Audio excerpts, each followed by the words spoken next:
Welcome to Korean Mallus. Mister bad എന്ന ഡ്രാമയുടെ മൂന്നാമത്തെ എപ്പിസോഡിന്റെ തുടക്കത്തിൽ തീ കണ്ടതോടെ സകല ധൈര്യവും ചോർന്ന് പേടിച്ച് താഴെയിരുന്ന നാൻസിങ് സഹായത്തിന് അപേക്ഷിക്കുന്നുണ്ട്.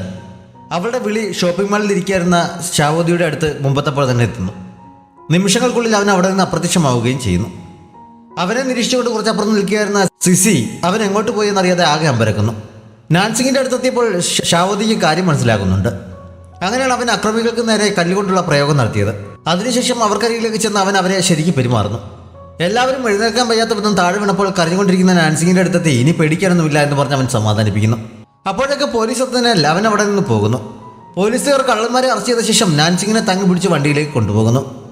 എയുടെ ബർത്ത്ഡേ ആണെന്ന് അറിയാമായിരുന്നതിനാൽ സീഷൻ അവൾക്കൊരു മാല ഗിഫ്റ്റായി വാങ്ങി അത് അവളുടെ മേശപ്പുറത്ത് കൊണ്ട് വെക്കുന്നുണ്ട്. അവൾക്കൊപ്പം ഡിന്നർ കഴിക്കാൻ ബുക്ക് ചെയ്തിരുന്ന റെസ്റ്റോറൻറ്റിൽ ചെന്നപ്പോൾ അതേ റെസ്റ്റോറൻറ്റിൽ തന്നെ അവൾ ബോയ് ഫ്രണ്ടിനൊപ്പം ഫുഡ് കഴിക്കുന്ന അവൻ കാണുന്നു. അവൾക്ക് അങ്ങനെ ബോയ് ഫ്രണ്ട് ഉള്ള വിവരം അവൻ അപ്പോഴാണ് അറിയുന്നത്. അവർക്കൊപ്പം ഇരിക്കാൻ അവർ ക്ഷണിച്ചെങ്കിലും അവൻ നേരത്തെ റിസർവ് ചെയ്തിരുന്ന ടേബിളിനരികിലേക്കാണ് ഇരുന്നത്. ഇടയ്ക്ക് അവൻ അവൾക്ക് സമ്മാനമായി വാങ്ങി വെച്ചിരുന്ന പോലെ തന്നെയുള്ള ഒരു മാല അവളുടെ ബോയ് ഫ്രണ്ട് അവൾക്ക് ബർത്ത്ഡേ ഗിഫ്റ്റായി നൽകുന്ന അവൻ കാണുന്നു. അവനത് അവളുടെ കഴുത്തിൽ ഇട്ട് കൊടുക്കുന്നുമുണ്ട്. സീഷൻ അത് കണ്ടപ്പോൾ ആകെ അസ്വസ്ഥത തോന്നുന്നതിനാൽ ഭക്ഷണം പോലും കഴിക്കാതെ അവൻ അവിടെ നിന്ന് പോകുന്നു. നാൻസിങ്ങിനെ സ്റ്റേഷനിലേക്ക് കൂട്ടിക്കൊണ്ടുപോയി പോലീസുകാരൻ അവളുടെ സ്റ്റേറ്റ്മെന്റ് എടുക്കുന്നുണ്ട്. നല്ല ഹൈറ്റുള്ള ഒരാൾ സഹായിച്ചു, മുഖം ഓർമ്മയില്ല എന്നാണ് അവൾ പറഞ്ഞത്. പോലീസുകാരൻ കൂടുതൽ വിവരങ്ങൾ അറിയാൻ ശ്രമിച്ചെങ്കിലും കൂടുതലൊന്നും അറിയില്ല എന്ന് പറഞ്ഞ് അവൾ ഒഴിഞ്ഞു മാറുന്നു.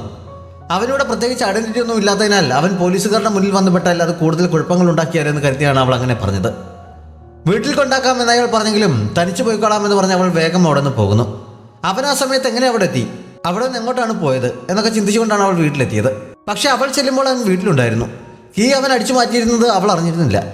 ഫൈറ്റിനിടയിൽ അവന് കുഴപ്പമൊന്നും പറ്റില്ല എന്ന് ചോദിച്ചറിഞ്ഞ ശേഷമാണ് അവൻ എങ്ങോട്ടേക്കാണ് പോയത് എന്ന് അവൾ തിരക്കിയത്.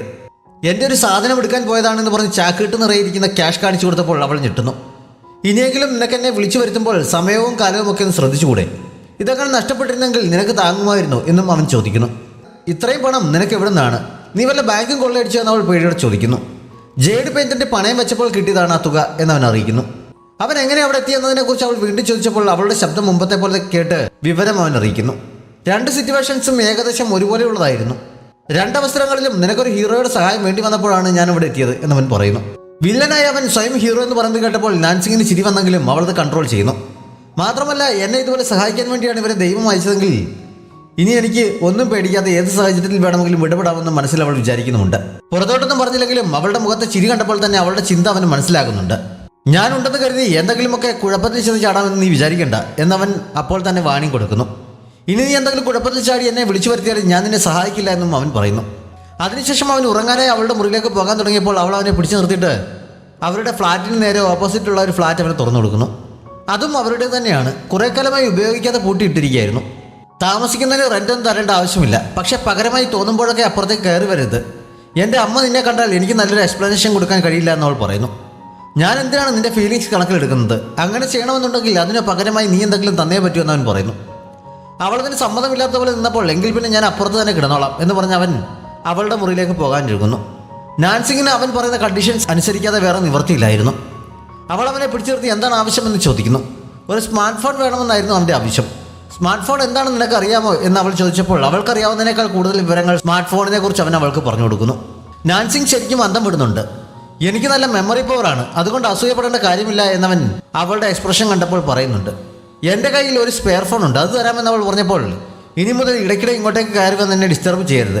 എനിക്ക് സ്മാർട്ട് ഫോൺ ഉപയോഗിച്ച് ഇൻ്റർനെറ്റിൽ വിവരങ്ങൾ തിരഞ്ഞ് തിരികെ പോകാൻ എന്തെങ്കിലും വഴി കിട്ടുമെന്നറിയണം. എൻ്റെ ഫുഡിൻ്റെ ഉത്തരവാദിത്തം നീ തന്നെ ഏൽക്കണം. 3 നേരം ഭക്ഷണം ഇവിടെ എത്തിച്ചിട്ട് എന്നെ ശല്യപ്പെടുത്താതെ തിരിച്ചു പോകണം എന്നൊക്കെ അവൻ കുറേ കണ്ടീഷൻസ് വെക്കുന്നു. നീ പറയുന്ന പോലെയൊക്കെ ചെയ്യാൻ എൻ്റെ കയ്യിൽ കാശില്ല എന്നവൾ പറഞ്ഞപ്പോൾ ഒരു കെട്ട് നോട്ട് അവൻ അവൾക്ക് എറിഞ്ഞു കൊടുക്കുന്നുണ്ട്. ഇത് തീരുമ്പോൾ പറഞ്ഞാൽ മതി. ഇന്ന് രാത്രി തന്നെ എൻ്റെ സാധനങ്ങളെല്ലാം ഇവിടെ കൊണ്ടുവെക്കണം. ഞാനിപ്പോൾ ഉറങ്ങാൻ പോവുകയാണ്, എന്നെ ശല്യപ്പെടുത്തരുതെന്ന് പറഞ്ഞ് അവൻ എഴുന്നേറ്റ് പോകാൻ തുടങ്ങുന്നു. അവൾ പിന്നെയും എന്തോ പറയാനായി പുറകിൽ നിന്ന് വിളിച്ചപ്പോൾ നീയും എനിക്കൊപ്പം ഉറങ്ങാൻ വരുന്നു എന്നവൻ ചോദിക്കുന്നു. വേണ്ടെന്ന് പറഞ്ഞവൾ പുറത്തേക്ക് ഓടാൻ തുടങ്ങിയപ്പോൾ അവൻ പുറകിൽ നിന്ന് വിളിച്ചിട്ട് നിനക്ക് എന്തുകൊണ്ടാണ് ഫയർ ഇത്ര പേടിയെന്ന് ചോദിക്കുന്നു. സ്കൂളിൽ പഠിക്കുന്ന സമയത്ത് ഞാനൊരു ഫയർ ആക്സിഡൻറ്റിൽ പെട്ടിരുന്നു. അതിനുശേഷമാണ് എനിക്ക് ഇങ്ങനെ ഒരു മാനസിക പ്രശ്നം തുടങ്ങിയത്. എപ്പോഴും ഇല്ലെങ്കിലും ഇടയ്ക്കൊക്കെ അതിൻ്റെ ബുദ്ധിമുട്ട് അനുഭവപ്പെടാറുണ്ട് എന്നവൾ പറഞ്ഞപ്പോൾ ഇന്നത്തെ കാലത്ത് ഡോക്ടർമാർക്കും നിന്റെ അസുഖം ഭേദമാക്കാൻ കഴിവില്ല എന്നവൾ ചോദിക്കുന്നു. അന്നത്തെ അപകടത്തിന് കാരണമായവർക്ക് മാത്രമേ പൂർണ്ണമായും ഇതില്ലാതാക്കാൻ കഴിയുകയുള്ളൂ എന്നാണ് ഡോക്ടർ പറഞ്ഞത്. പക്ഷെ അവരാരും ഇനി ഒരിക്കലും തിരിച്ചു വരില്ല എന്നവൾ വിഷമത്തോടെ പറയുന്നു. അവനും അത് ഫീൽ ചെയ്തതുപോലെ നിൽക്കുന്നത് കണ്ടപ്പോൾ ഞാൻ തീ കണ്ടില്ലെങ്കിൽ പ്രശ്നമൊന്നുമില്ല, അതുകൊണ്ട് അങ്ങനെയുള്ള സാഹചര്യങ്ങൾ ഞാൻ ഒഴിവാക്കാറുണ്ട്. ബർത്ത്ഡേക്ക് കാൻഡിൽസ് ഉപയോഗിക്കാറില്ല, ഫയർ വർക്ക് കാണാൻ പോകാറില്ല. അടുക്കളയിൽ കുക്കിംഗ് ചെയ്യാറില്ല എന്നൊക്കെ അവൾ പറയുന്നു. അത്ര നേരം സഹതാപത്തോടെ നോക്കി നിന്നവൻ നിന്റെ ഒരു വീക്ക്നെസ് കൂടി എനിക്കിപ്പോൾ മനസ്സിലായെന്ന് പറഞ്ഞിട്ട് അവിടെ നിന്ന് പോകുന്നു. ഇന്റർവ്യൂ പാസ്സായ വിവരം അന്ന് രാത്രി അവൾ അമ്മയെ ഫോണിലൂടെ അറിയിക്കുന്നു.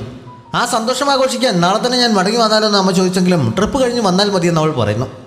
ഷാബോദി ഡ്രസ്സൊക്കെ ചേഞ്ച് ചെയ്ത് വന്നപ്പോൾ അവൾ ഫോൺ ലിവിംഗ് റൂമിൽ കൊണ്ട് വെച്ചിരിക്കുന്നത് കാണുന്നു. പക്ഷെ അതിൻ്റെ കവറിൽ അവൾ ചെയ്തു വെച്ചിരുന്ന ചിത്രപ്പണികളൊന്നും അവന് തീരെ ഇഷ്ടപ്പെടുന്നില്ല. അതെല്ലാം അവൻ അപ്പോൾ തന്നെ വലിച്ചിളക്കി കളയുന്നുണ്ട്. അതിനുശേഷമാണ് അവൻ ഉറങ്ങാൻ കിടന്നത്.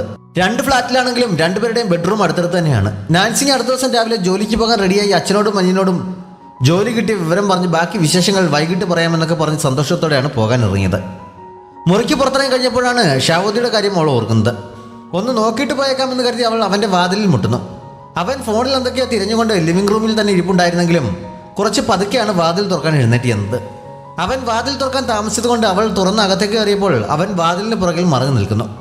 നാൻസിങ് അതറിയാതെ അകത്ത് കയറി അവനെ തിരഞ്ഞ് മുന്നോട്ട് നടന്നപ്പോൾ അവൻ പുറകെ ചെന്ന് അവളെ പൊക്കിയെടുത്ത് മുറിക്ക് വെളിയിൽ കൊണ്ട് നിർത്തിയിട്ട് എന്നെ ശല്യപ്പെടുത്തരുത് എന്ന് നിന്നോട് ഞാൻ പറഞ്ഞിട്ടുള്ളതല്ലേ എന്ന് പറഞ്ഞ് അകത്തേക്ക് കയറിപ്പോയി വാതിൽ അടയ്ക്കുന്നു. അവൾ വീണ്ടും എന്തോ പറയാനായി വാതിൽ മുട്ടാൻ തുടങ്ങിയപ്പോഴേക്കും അവൻ വാതിൽ തുറന്ന് എൻ്റെ ബ്രേക്ക്ഫാസ്റ്റ് എവിടെയെന്ന് ചോദിക്കുന്നു. അക്കാര്യം പറയാനാണ് ഞാൻ വന്നത്. നിന്റെ ബ്രേക്ക്ഫാസ്റ്റ് ഞാൻ ഓർഡർ ചെയ്തിട്ടുണ്ട്. ഡെലിവറി ബോയ് നിന്റെ ഫോണിലേക്ക് വിളിക്കും. നിനക്ക് കോൾ അറ്റൻഡ് ചെയ്യാനൊക്കെ അറിയാമോ എന്ന് അവൾ ചോദിക്കുന്നു. അവൻ ഉടൻ തന്നെ ഫോൺ എടുത്ത് നോക്കിയിട്ട് മിസ് കോളൊന്നും വന്നില്ലല്ലോ എന്ന് പറയുന്നുണ്ട്. നീ ഇപ്പോൾ തന്നെ ഇത് മുഴുവൻ പഠിച്ചു കഴിഞ്ഞോ? അപ്പോൾ പിന്നെ എന്താവശ്യമുണ്ടെങ്കിലും നിനക്ക് എന്നെ വിളിക്കാൻ അറിയാമായിരിക്കുമല്ലോ എന്ന് പറഞ്ഞിട്ട് അവൾ പോകാൻ തുടങ്ങിയപ്പോൾ അവൻ സി യു എന്ന് ഇംഗ്ലീഷിൽ പറഞ്ഞിട്ട് വാതിലടച്ചു പോകുന്നു. ഇതിനിടയ്ക്ക് നീ ഇംഗ്ലീഷും പഠിച്ചോ? അടുത്തതായി ലോകം കീഴടക്കിയാണ് അവൻ്റെ ഉദ്ദേശമെന്ന് നാൻസിങ് ആത്മകഥം പോലെ പറയുന്നുണ്ട്. ഡ്രീം ജോബ് സ്വന്തമാക്കുന്നതിൻ്റെ സന്തോഷത്തോടെയാണ് അവൾ ഓഫീസിലേക്ക് എത്തിയത്.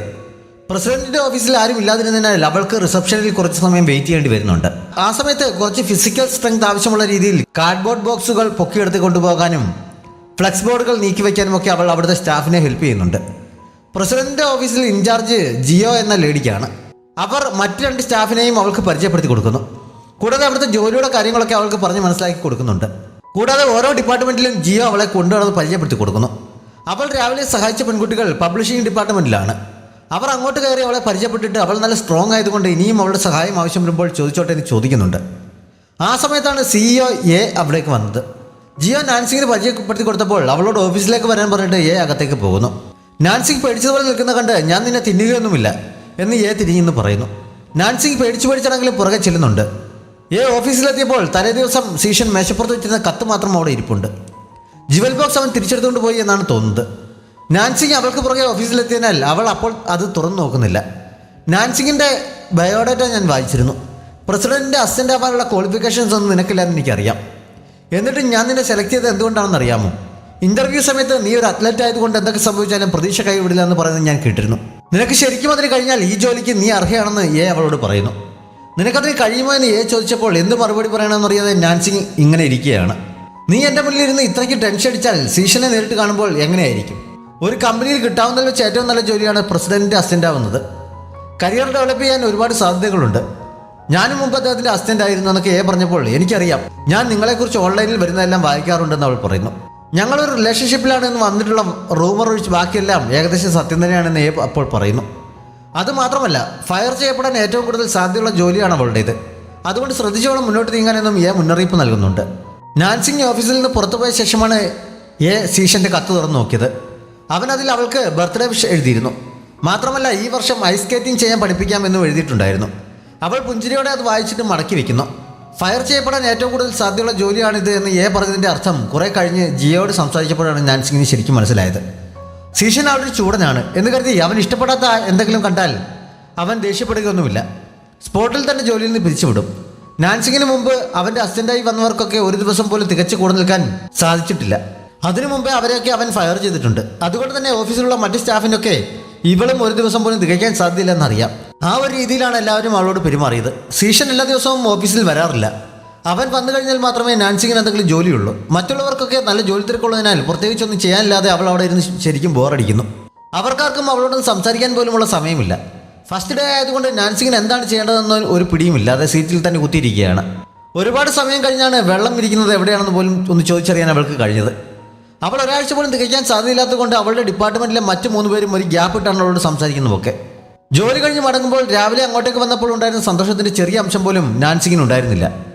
അവൾ മൂഡ് ഓഫായി പോകുന്ന കണ്ട് പബ്ലിഷിംഗ് ഡിപ്പാർട്ട്മെൻറ്റിൽ അവളുടെ സഹായം ആവശ്യമുള്ള പെൺകുട്ടികൾ അവളോട് വന്ന് സംസാരിക്കുന്നുണ്ട്. ജോലിയുടെ ആദ്യ ദിവസമായി ഇങ്ങനെ മൂഡ് ഓഫ് ആയിരിക്കുന്നത് ശരിയല്ല. ഏതെങ്കിലും ഫ്രണ്ട്സിനൊപ്പം എൻജോയ് ചെയ്ത് ചീറപ്പാക്കാൻ പറഞ്ഞിട്ടാണ് അവർ പോയത്. ഏത് ഫ്രണ്ടിനെ വിളിക്കുമെന്ന് ആലോചിച്ച് നാൻസിങ് സിസിയെ വിളിച്ച് ഒരുമിച്ച് ഭക്ഷണം കഴിക്കാൻ പോകാമെന്ന് പറഞ്ഞെങ്കിലും അവൾ അന്ന് വൈകിട്ടും കോച്ചിങ് സെൻറ്ററിൽ ഡ്യൂട്ടി ഏറ്റുപോയിരുന്നതിനാൽ വരാൻ കഴിയില്ലെന്ന് അറിയിക്കുന്നു. ഫോൺ വെച്ച് കഴിഞ്ഞപ്പോൾ വേറെ ആരെയും വിളിക്കാനാണ്, ഷാവോദിയെ വിളിച്ചാലോ എന്ന് ഒരു നിമിഷം അവൾക്ക് തോന്നിയെങ്കിലും അടുത്ത നിമിഷം തന്നെ അത് ശരിയാവില്ല എന്ന് പറഞ്ഞ് അവൾ വേണ്ടെന്ന് വയ്ക്കുന്നുണ്ട്. അവസാനം തനിച്ച് തന്നെ ആഘോഷിക്കാമെന്ന് അവൾ തീരുമാനിക്കുന്നു. ഷാവോദി ഞാൻ ഈ ജന്മം മുഴുവൻ അവളുടെ ബോഡി ഗാർഡായി ഇവിടെ നിൽക്കേണ്ടി വരുമോ എന്നോർത്ത് വിഷമിച്ചിരിക്കുകയായിരുന്നു. അപ്പോഴാണ് ഡിന്നർ ഇതുവരെ വന്നില്ലല്ലോ എന്നവൻ ഓർക്കുന്നത്. അവൾ ഓർഡർ ചെയ്യാൻ മറന്നുപോയതായിരിക്കുമോ എന്നവൻ ചിന്തിക്കുന്നുണ്ട്. നാൻസിങ് ഒരു റെസ്റ്റോറൻറ്റിൽ ചെന്ന് ഫുഡ് ഓർഡർ ചെയ്യുകയായിരുന്നു. അവൾ കുറേ ഡിഷസ് ഓർഡർ ചെയ്തപ്പോൾ ഒറ്റയ്ക്ക് അതെല്ലാം കഴിച്ചു തീർക്കാൻ കഴിയുമോ എന്ന് കൗണ്ടറിൽ നിന്ന് അയാൾ ചോദിക്കുന്നുണ്ട്. അധികം വന്നാൽ വേസ്റ്റാക്കാതെ വീട്ടിലേക്ക് കൊണ്ടുപോയിക്കോളാം എന്നവൾ ചിരിയോടെ പറയുന്നു. അദ്ദേഹം സൂചിപ്പിച്ചതുപോലെ തന്നെ ഭക്ഷണം കൂടുതലുണ്ടായിരുന്നെങ്കിലും അത് കഴിച്ച് അന്നത്തെ വിഷമം മാറ്റാമെന്ന് കരുതി അവൾ കഴിച്ചു തുടങ്ങുന്നു. കൂട്ടത്തിൽ ഇന്ന് പ്രത്യേകിച്ചൊന്നും ചെയ്യാൻ കഴിഞ്ഞില്ലെങ്കിലും എൻ്റെ ഡ്രീം ജോബ് സ്വന്തമാക്കിയതല്ലേ, നാളെ എനിക്ക് ഇന്നത്തേക്കാൾ കൂടുതൽ നന്നായി പെർഫോം ചെയ്യാൻ കഴിയുമായിരിക്കും എന്നൊക്കെ പറഞ്ഞ് അവൾ സ്വയം സമാധാനിക്കുന്നുമുണ്ട്. അവൾ ഫുഡ് ഓർഡർ ചെയ്യാൻ മറന്നുപോയതായിരിക്കുമെന്ന് കരുതി ഷാവോദി ഈ സമയം പുറത്തുപോയി ഫുഡ് കഴിക്കാൻ റെഡിയാകുന്നു. ഭക്ഷണം കഴിക്കുന്നിടയിൽ നാൻസിങ് ചെറുതായി ഒന്ന് ചുമയ്ക്കുന്നുണ്ട്. മുഖം തുടയ്ക്കാനായി ടിഷ്യൂ വലിച്ചെടുത്തപ്പോഴാണ് അടുത്ത ടേബിളിൽ ഇരിക്കുന്ന പെൺകുട്ടിയുടെ മുഖം അവളുടെ ബോയ് ഫ്രണ്ട് തുടച്ചു കൊടുക്കുന്ന അവൾ കണ്ടത്. എന്നാണ് എനിക്ക് ഇങ്ങനെ ആരെങ്കിലും ഒന്ന് തുടച്ചു വരുന്നത്, ആ ഫീലിംഗ് എങ്ങനെയായിരിക്കുമെന്നൊക്കെ നാൻസിങ് അറിയാതെ പറഞ്ഞു പോകുന്നുണ്ട്. ഷാവോദി പുറത്തേക്ക് പോകാൻ ഇറങ്ങിയപ്പോഴാണ് അവളുടെ ആ ശബ്ദം കേട്ടത്. അടുത്ത സെക്കൻഡിൽ തന്നെ അവൻ അവിടെ നിന്ന് ടെലിപോർട്ട് ആകുന്നുണ്ട്. നാൻസിങ്ങിന്റെ മുന്നിലെ കസേരയിലാണ് അവൻ എത്തിപ്പെട്ടത്. പ്രതീക്ഷിക്കാതെ അവനെ കണ്ട് അവൾ ശരിക്കും ഞെട്ടുന്നുണ്ട്. പിന്നെ ഞാൻ നിന്നെ വിളിച്ചു വരുത്തിയതാണോ എന്നവൾ ചോദിച്ചപ്പോൾ നിന്റെ ചുണ്ട് തുടച്ചു തരാൻ ആരെയും കിട്ടാത്തത് ഒരു പ്രശ്നമാണോ എന്നവൻ ദേഷ്യത്തിൽ ചോദിക്കുന്നു. മറ്റുള്ളവർ ശ്രദ്ധിക്കുന്നു. പതുക്കെ പറയാൻ അവൾ ചമ്മലോടെ പറയുന്നുണ്ട്. അടുത്ത തവണ എന്ത് കാരണം കൊണ്ടാണ് നീ എന്നെ വിളിച്ചു വരുത്തുന്നതെങ്കിലും ഞാൻ നിന്നെ സഹായിക്കില്ല എന്ന് ഞാൻ മുമ്പ് തന്നെ പറഞ്ഞിട്ടുള്ളതാണ് എന്ന് ദേഷ്യത്തിൽ പറഞ്ഞിട്ട് അവൻ അവിടെ നിന്ന് എഴുന്നേറ്റ് പോകുന്നു. എൻ്റെ ചുണ്ട് തുടയ്ക്കുന്നതിൽ എന്താണ് ഇത്ര പ്രശ്നം, ഞാൻ കൂടുതലൊന്നും ആഗ്രഹിച്ചില്ലല്ലോ, ചുണ്ട് തുടയ്ക്കാൻ ആഗ്രഹിക്കുന്ന അത്ര വലിയ തെറ്റാണോ എന്നൊക്കെ നാൻസിങ് പുറകിൽ നിന്ന് വിളിച്ചു പറയുന്നുണ്ട്. പെട്ടെന്ന് ആരെ പിടിച്ചു നിർത്തിയ പോലെ അവൻ അവിടെ സ്റ്റക്കാകുന്നു. എത്ര ശ്രമിച്ചിട്ടും അവന് മുന്നോട്ട് പോകാൻ കഴിയുന്നില്ല. അവൻ്റെ നിൽപ്പ് കണ്ടപ്പോൾ എന്തോ കുഴപ്പം പറ്റി വീഴാൻ പോവുകയാണെന്നാണ് അവൾ കരുതിയത്. നിനക്കെന്തെങ്കിലും പ്രശ്നമുണ്ടോ എന്ന് അവൾ വിളിച്ചു ചോദിക്കുന്നുണ്ട്. അവൻ കീ കൊടുത്തുവിട്ട റോബോട്ടിനെ പോലെ അവളുടെ അടുത്തേക്ക് ചെന്ന് മുഖം പിടിച്ച് ടിഷ്യൂ എടുത്ത് ചുണ്ട് തുടച്ചു കൊടുക്കുന്നു. അതിനുശേഷമാണ് അവൻ സ്വതന്ത്രനായത്. നിനക്കിപ്പോൾ സന്തോഷമായില്ലേ എന്ന് അവളോട് ചോദിച്ചിട്ട് ഇതിനു വേണ്ടി എന്ത് പാപമാണോ ഞാൻ ചെയ്തത് എന്ന് പെറുപെറുതുകൊണ്ട് അവൻ കലിപ്പിച്ച് അവിടെ നിന്ന് പോകുന്നു. സംഭവിച്ചത് എന്താണെന്നൊരു പിടിയും കിട്ടാതെ അന്തപ്പെട്ടിരിക്കുകയാണ് നാൻസിങ്.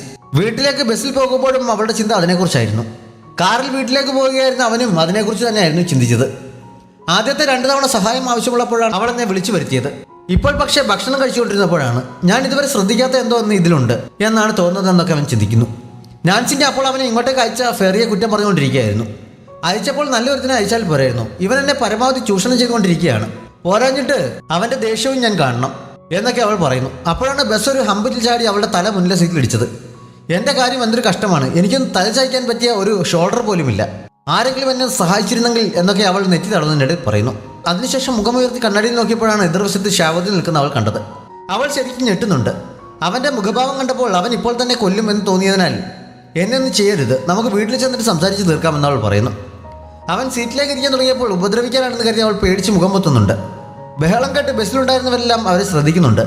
അപ്പോഴാണ് നാൻസിങ്ങിനെ അത്ഭുതപ്പെടുത്തിക്കൊണ്ട് ഷാവോദി അവളുടെ തല പിടിച്ച് അവൻ്റെ തോളിലേക്ക് ചായച്ചത്. വിശ്വാസം വരാത്ത രീതിയിൽ അവൾ അവനെ നോക്കിയിരിക്കുന്നിടത്ത് ഈ എപ്പിസോഡ് അവസാനിക്കുന്നു. ഈ ഡ്രാമ നിങ്ങൾക്ക് ഇഷ്ടപ്പെട്ടെങ്കിൽ നിങ്ങളുടെ അഭിപ്രായങ്ങൾ കമൻറ്റ് ബോക്സിലൂടെ ഉറപ്പായും അറിയിക്കണം. നമ്മുടെ ചാനൽ ഇതുവരെയും സബ്സ്ക്രൈബ് ചെയ്തിട്ടില്ലാത്ത കൂട്ടുകാർ സബ്സ്ക്രൈബ് ചെയ്യാനും ലൈക്ക് ചെയ്യാനും ഷെയർ ചെയ്യാനും മറക്കരുത്. Thanks for watching.